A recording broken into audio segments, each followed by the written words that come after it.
toll in Nepal has now climbed past 4,000, expected to go even higher as rescuers keep working their way through the rubble there.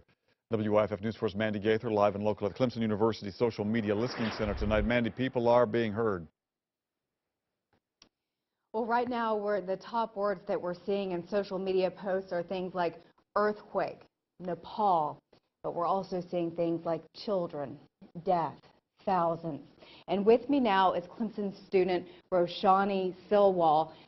She's not only a Clemson student, she's also from Nepal, and she shared with me some of the pictures from her home. Thankfully, her family is okay, but she showed me a picture of the home that her mother grew up in. It's still standing, but sustained a lot of damage in the earthquake and the aftershocks.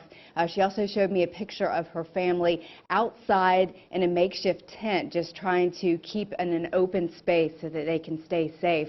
And while you're looking at those pictures, I want to talk to you, Roshani. Obviously, this has been a terrifying time for you. I can't even imagine. But just talk about those moments before you were actually able to get in touch with your family, because I know the phones weren't working and still aren't working at this hour.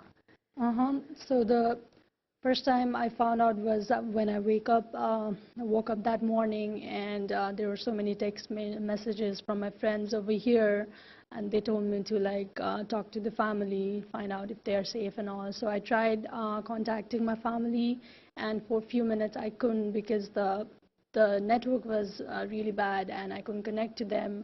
And then later I connected to one of my sister online. It took a few minutes, which was really scary. But then I talked to her and she explained about what happened and how scary that was. And yeah, I mean, this whole 2 days has been really, really scary and sad. At this moment, we are just hoping that things get better and all this stops. Because I know that the scary part now is actually just the unknown, not knowing when the aftershocks are going to come, those avalanches, that sort of thing. And I can only imagine, as a Clemson student, during finals, no less, that you are, I can't even imagine what's going through you, just trying to figure out, what's next for your family. Yeah, right. All we are doing, most of the Nepali friends out here, whoever are outside the country, we are just going through, internet sites and trying to figure out what's happening, news, trying to connect to people back there, and getting updates as soon as it's possible. And yeah, it's scary because we cannot, nobody can predict when it's going to stop and how bad it's going to be.